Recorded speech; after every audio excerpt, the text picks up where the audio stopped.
At just 12 years old, Sophia Hayes had already endured more pain than most adults could fathom. Her mother, Eleanor, had succumbed to cancer 2 years earlier, leaving an aching void in their family that seemed impossible to fill.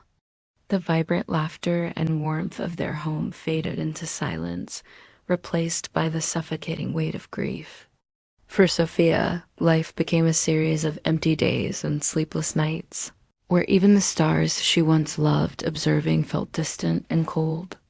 But then came Max, a magnificent German shepherd with intelligent eyes and unwavering loyalty. He wasn't just a pet. He was her lifeline, her bridge between the shattered world after her mother's death and the fragile hope of finding joy again. Yet little did they know, this newfound solace would soon become the catalyst for unimaginable tragedy.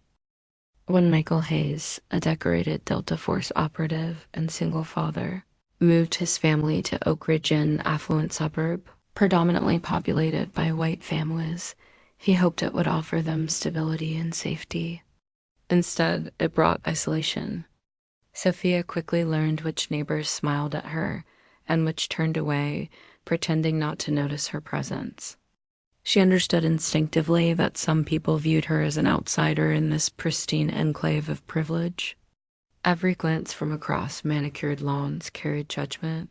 Every whispered comment stung like shards of glass. And while Michael bore the scars of combat and loss, his greatest fear was failing his daughter, watching her retreat further into herself, unable to shield her from the harsh realities of their new environment. But what neither Sophia nor Michael anticipated was how deeply prejudice could cut or how swiftly it could turn deadly. In this community, appearances mattered more than humanity, and power protected itself at all costs. As Sophia walked Max along sun-dappled sidewalks, she clung to the leash like it was a lifeline, unaware that danger lurked not in shadows, but behind badges meant to protect. It was only a matter of time before the simmering tension erupted into chaos, shattering whatever semblance of peace they had managed to build. The late afternoon sun cast long shadows across the manicured lawns of Oak Ridge as Sophia Hayes walked Max along her usual route. The rhythmic clinking of his leash and the soft patting of his paws on the pavement had become a comforting ritual, one that tethered her fragile world together after the devastating loss of her mother. But today, something felt off. Sophia's sharp instincts, honed by years of watching her father prepare for danger, picked up on it immediately. At first, it was just the faint hum of an engine in the distance, growing louder with each passing second. Then came the police cruiser, rolling slowly alongside them like a predator stalking its prey. Sophia's heart began to race as Officers Calloway and Miller emerged from their vehicle, their expressions unreadable but their body language radiating authority. "Afternoon," Calloway said casually, though his tone carried an undercurrent of menace. His eyes scanned Sophia and Max with calculated scrutiny, lingering too long on the dog's powerful frame. "You live around here?" Sophia nodded, her voice steady despite the knot tightening in her stomach. "Yes, sir. On Riverside Drive." She had practiced this response countless times with her father, polite, respectful, unyielding. Yet beneath her composed exterior, panic simmered. Max, sensing her unease, shifted slightly closer to her side, his intelligent gaze fixed unwaveringly on the officers. Miller took a step forward, deliberately invading Sophia's personal space. "That's a big dog for a little girl," he remarked, his lips curling into a sneer. "You sure you can control him?"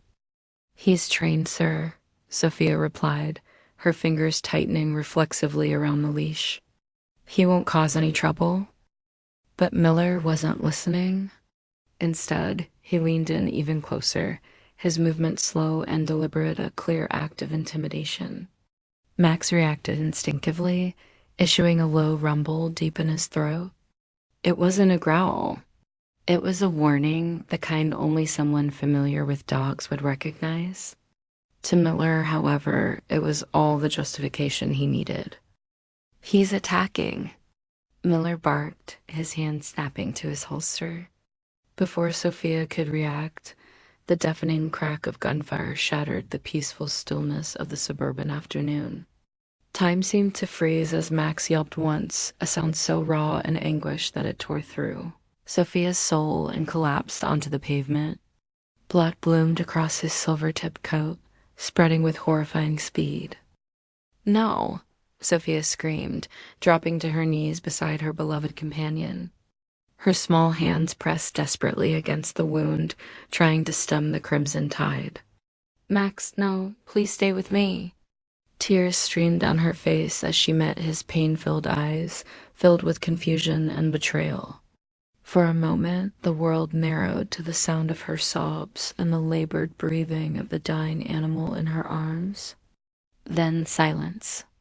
Max's head fell limp, his body going still as the life drained out of him. Officer Calloway stood back, his expression cold and clinical, while Miller holstered his weapon with a dismissive snort. "Should have kept better control of your dog, kid," he muttered, his words cutting deeper than any blade. Sophia's vision blurred as grief overwhelmed her.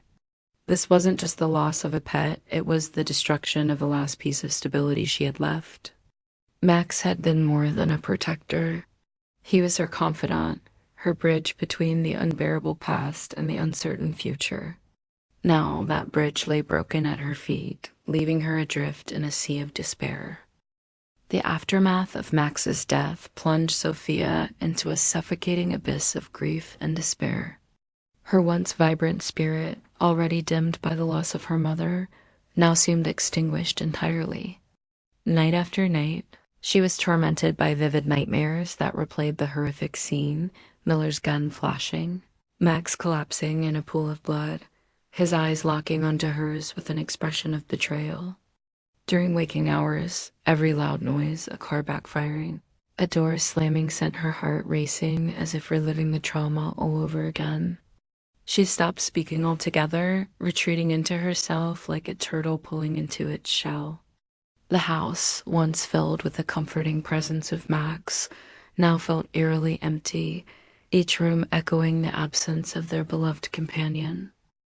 Meanwhile, Officers Calloway and Miller brazenly justified their actions to anyone who would listen, claiming Max had been aggressive and posed an imminent threat. Their polished lies stood in stark contrast to the truth witnessed by Mrs. Whitman, the elderly neighbor whose sharp eyes missed nothing. From her porch, she had seen everything: the calculated intimidation, the unnecessary violence, and the cold-blooded execution of a loyal animal. Fueled by indignation, Mrs. Whitman dialed 911, her voice steady but laced with fury as she recounted what truly happened. Yet, when the authorities reviewed her statement, it was dismissed almost immediately. The system, it seemed, bent effortlessly toward those wearing badges, shielding them from accountability while leaving victims like Sophia to suffer alone.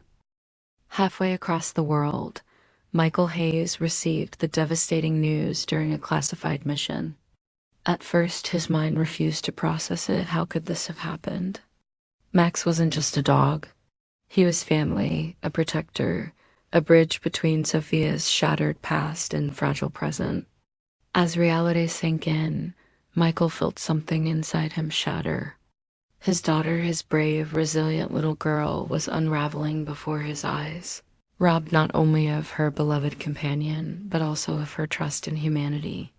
Rage simmered beneath his surface, threatening to boil over, but Michael forced himself to focus on the bigger picture.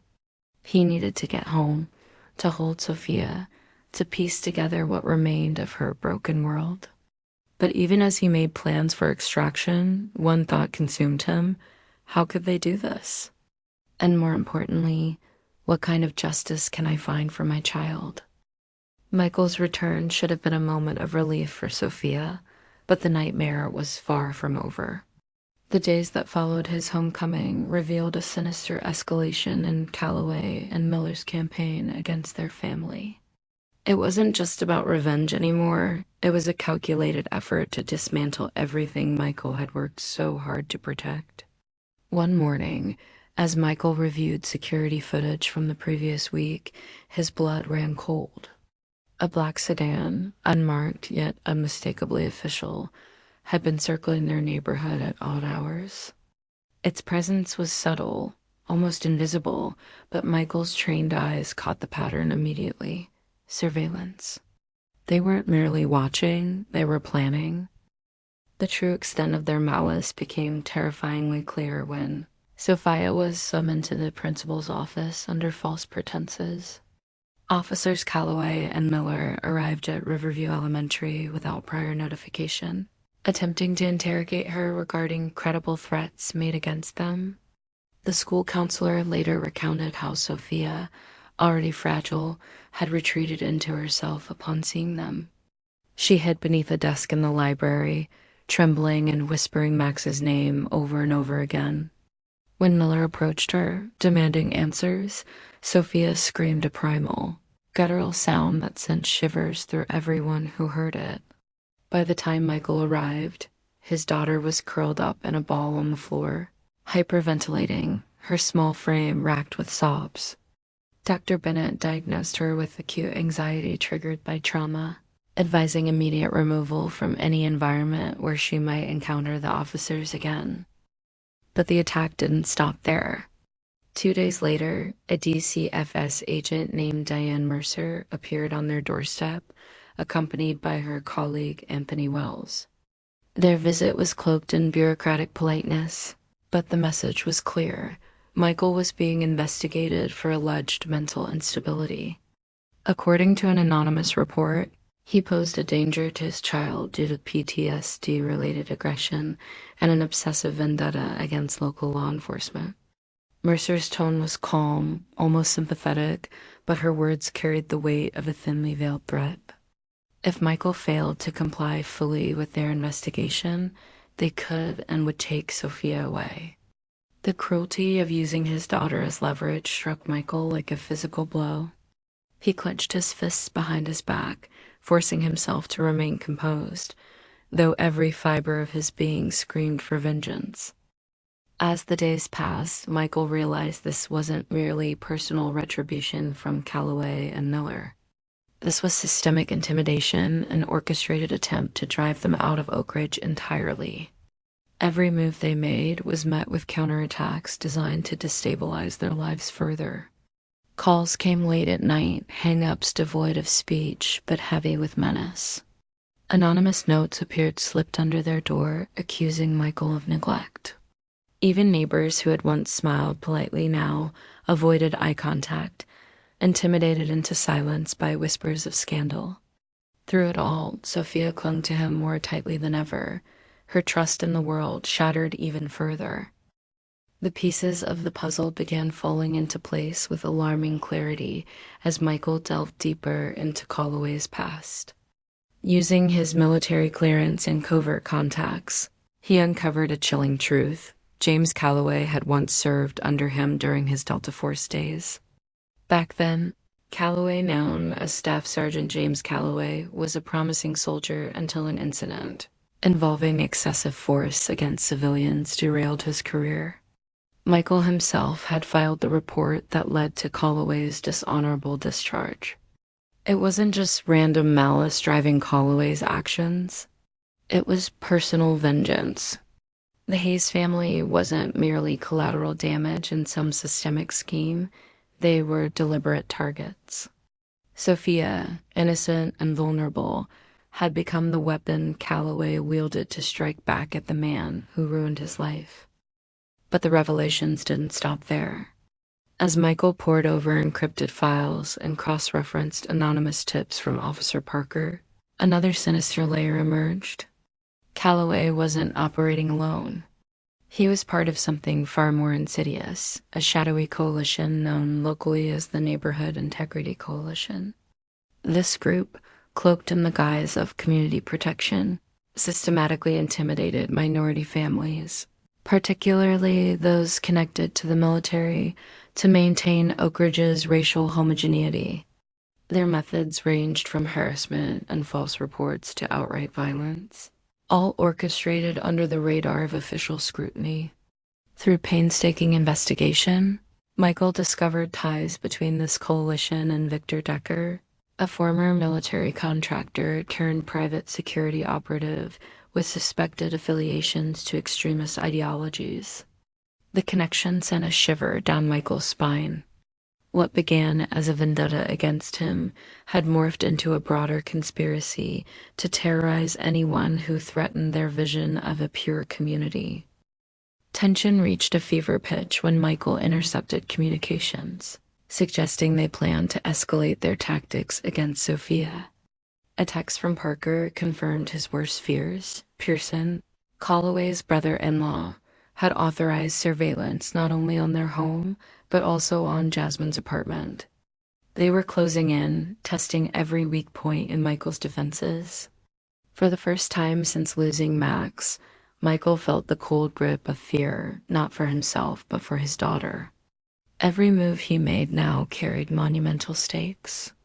Protecting Sophia meant walking a razor-thin line between exposing the truth and ensuring her safety. Yet one misstep could cost him everything. Michael's tactical mind, honed by years of high-stakes missions, began weaving a strategy as intricate and precise as any battlefield operation. He knew that justice for Max, and more importantly, safety for Sophia, required more than just legal maneuvering. It demanded a calculated offensive. Captain Richardson became his unlikely ally in this covert war, her integrity serving as both shield and sword against the corruption festering within the department.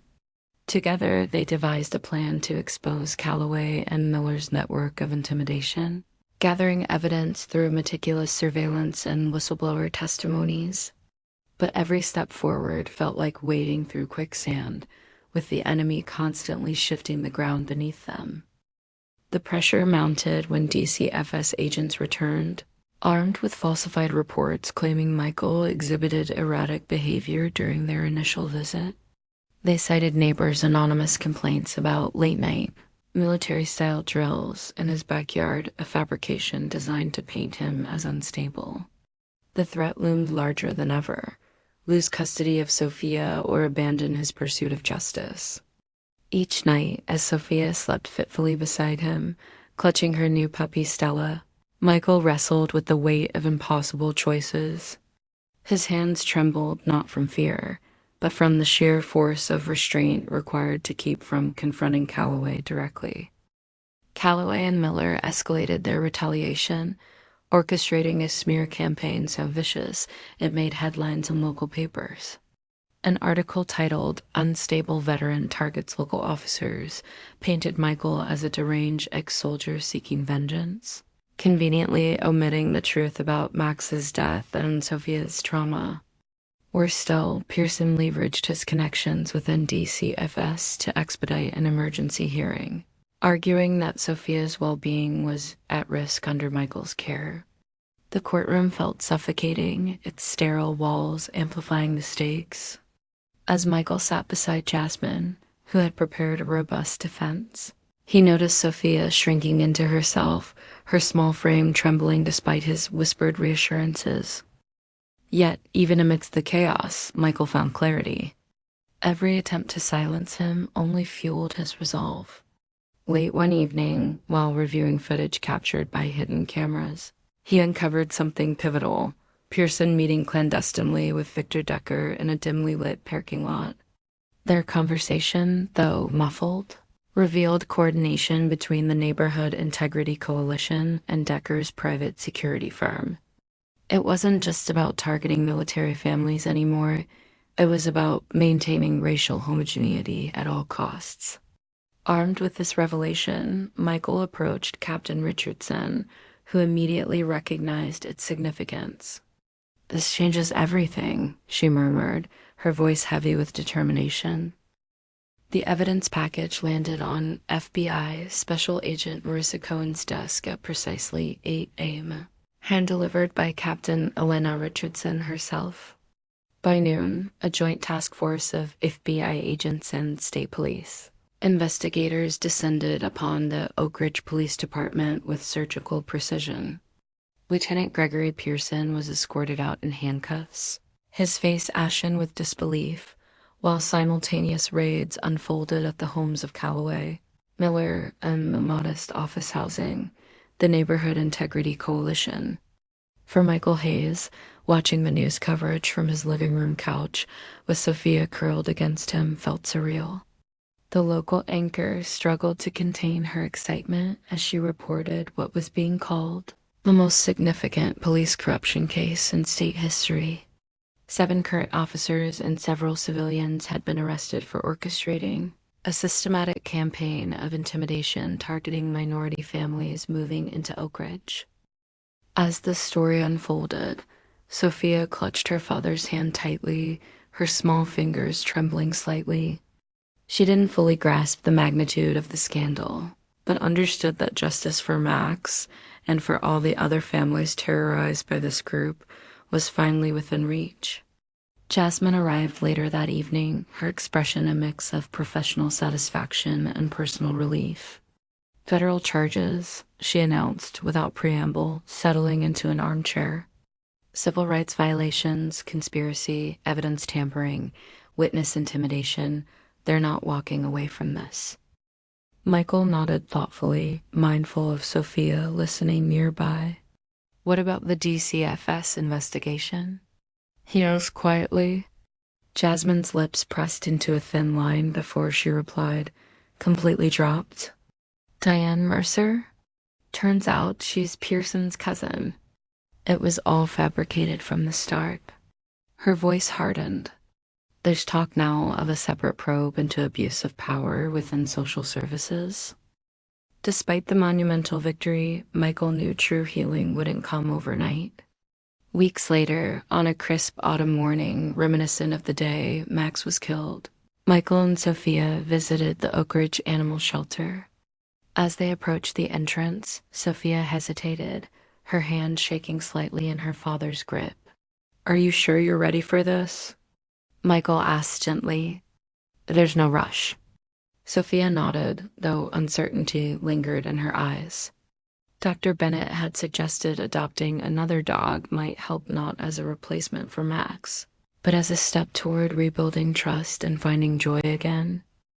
Inside, the shelter manager led them to a quiet room where a small mixed-breed puppy waited, her golden brown coat gleaming under fluorescent lights.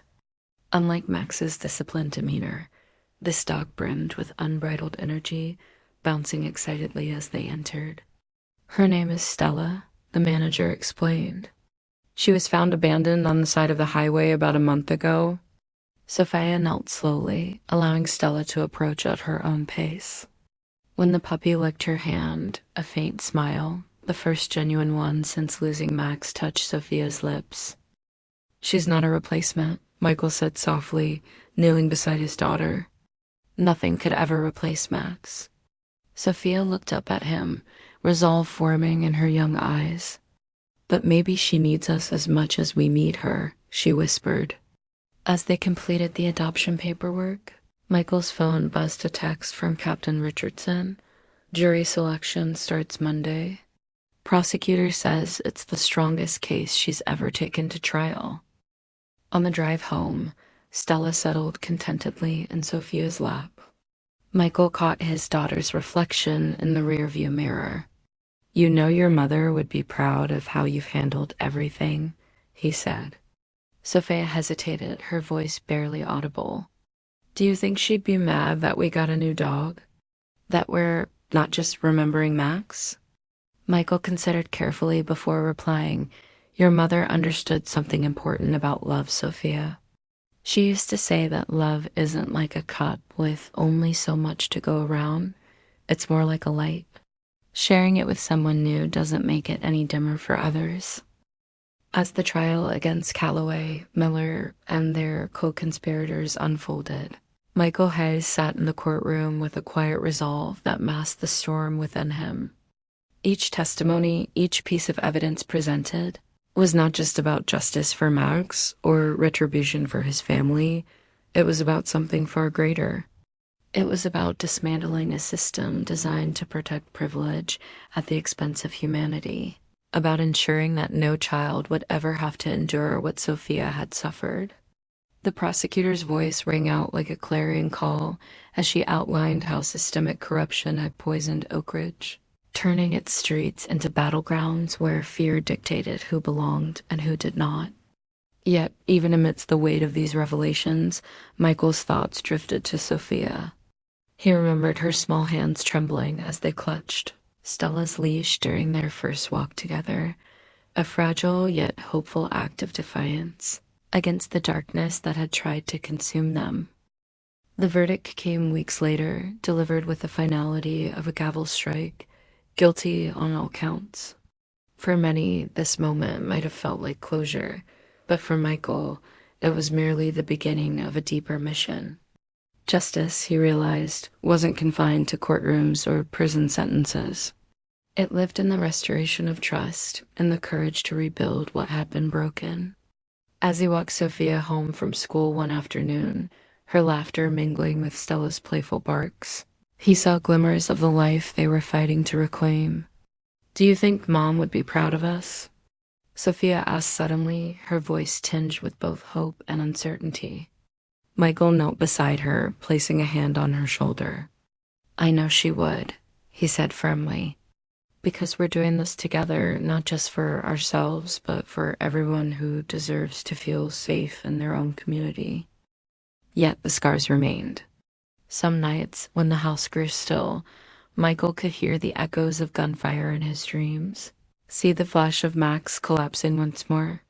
But alongside those memories came other Sophia teaching Stella new tricks, her smile returning bit by bit, her resilience blossoming like spring after winter.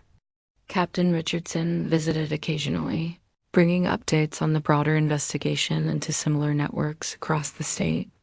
Eve set a precedent, she told Michael one evening over coffee. "People are watching. They're realizing that change is possible." Her words carried a weight that resonated deeply with him.